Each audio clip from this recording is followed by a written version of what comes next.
Welcome to the Newsworthy. All the day's news in less than 10 minutes. Fast, fair, fun, and on the go. Today, we're talking about everything from a North Korea spy to the U.S. Open, plus Uber's new safety features and the new words in the dictionary. Those stories and many more in less than 10 minutes. I'm Erica Mandy. Today is Friday, September 7th. You ready? Let's do this. Today is the last scheduled day of confirmation hearings for Brett Kavanaugh, the Supreme Court nominee. And this time, NBC News says a couple dozen expert witnesses will be testifying about him. Kavanaugh himself already went through 2 13-hour days of testimony and answered questions from lawmakers. Yesterday was another heated one and pretty partisan. Democrats are concerned because, as the Wall Street Journal says, Judge Kavanaugh has a strongly conservative record through his career so far.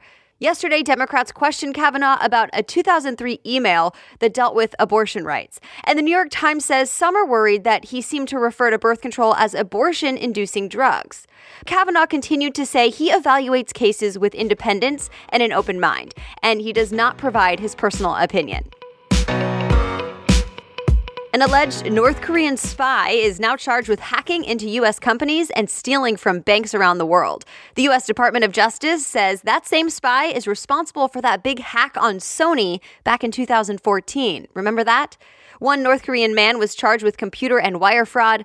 Although the BBC reports court documents show it was actually a team of people, and really, the North Korean government is behind it. The New York Times calls this the most specific public outline of North Korea's cyber attacks on other countries. Japan has dealt with both a typhoon and an earthquake this week. Each killed several people. The AP reports rescuers are still searching for survivors trapped in mud and debris from landslides that were caused by the earthquake. It also left millions of people without power. It's a historic week in India. The Supreme Court there unanimously struck down the ban on gay relations. In other words, it's not a crime anymore. The Guardian reports the law was 160 years old. One judge called it irrational and discrimination, so it's unconstitutional. The court even said any discrimination based on sexuality would now be illegal. All right, some other things people may be talking about today. The actor Burt Reynolds has died. He was the charismatic star in films like Deliverance, The Longest Yard, and Smokey and the Bandit. The Hollywood Reporter says he was the movie industry's top-grossing star in the late 70s and early 80s.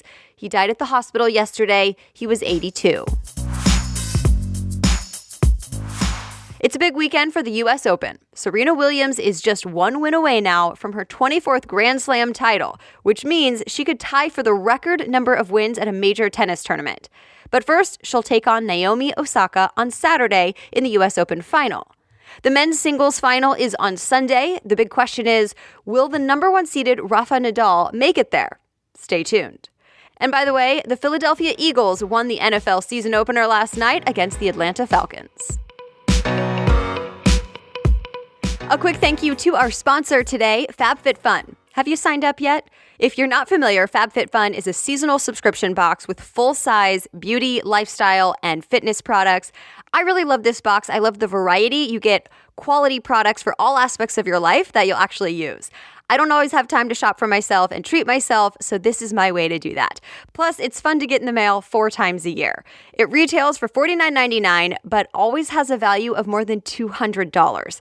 And right now, you can get $10 off your first box when you use the code Newsworthy. So go to fabfitfun.com, use the code Newsworthy for that $10 off.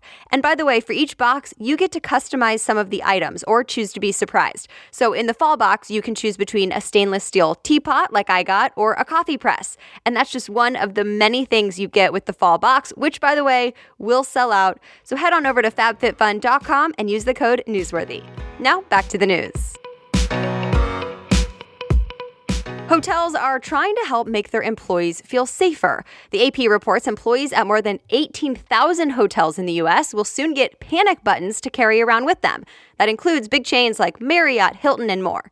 Some cities have already required them for employees who might be alone with guests, but this is a larger rollout. The new panic buttons are expected to go out to tens of thousands of employees by the year 2020. Uber is also thinking about safety. It's rolling out some new features specifically designed to make you feel safe. For example, Recode reports there's a feature called Ride Check. It uses motion sensor data on the driver's phone to take notice if your Uber car crashes or maybe it makes an unexpected stop. It'll then ask both the driver and rider if everyone is okay. It's set to roll out over the next few months. The new features also include something we've talked about here before, the emergency button. It sends your location to a local police agency. Have the Lyft app? Then you can rent one of Lyft's electric scooters. Well, actually, only if you live in Denver, Colorado, at least for now. Digital Trends reports Lyft just launched its scooter sharing service in Denver. It's a 1-year trial for now. It's $1 to unlock a scooter and 15 cents a minute to ride. Next stop for Lyft Scooters? Santa Monica, California, next month. By the way, Uber's Jump, as well as Lime and Bird, are already in that city. It's official now. Twitter banned Alex Jones from its social site for good. Alex Jones is the conspiracy theorist and talk show host that has falsely said the Sandy Hook school shooting was a hoax. Yesterday, he posted video of himself verbally attacking a CNN reporter. Twitter said enough, that it violated the terms of service, so he's permanently suspended. Remember, last month, other big tech companies removed his content as well, like Apple, Facebook, Spotify, and YouTube. Remember that idea to add a popular film to the Academy Awards? Well, the LA Times reports the Academy is saying, yeah, never mind about that. The idea to hand out an Oscar for a popular film immediately faced backlash. Critics worried the Motion Picture Academy was just looking for better TV ratings for the award show instead of quality work in the industry. So now it's not happening. The Academy says instead there are plans to talk about this with members more before deciding. Hundreds of words were added to the Merriam-Webster dictionary this week, like Generation Z for people born in the late 90s and early 2000s, and words like hangry, Instagramming, and airplane mode. You'll now be able to look those words up as well as fave for favorite and guac, which needs no explanation. And that's it. Thanks so much for listening and for sharing the show with your friends this weekend. If it's safe for you to do this, I would love to see how you listen. So take a selfie or a screenshot of your podcast app and post it to Instagram stories. Tag me at Erica Mandy News. I would love to connect with you and say hello. And don't forget, you can always read more about any of the stories that caught your attention today at thenewsworthy.com.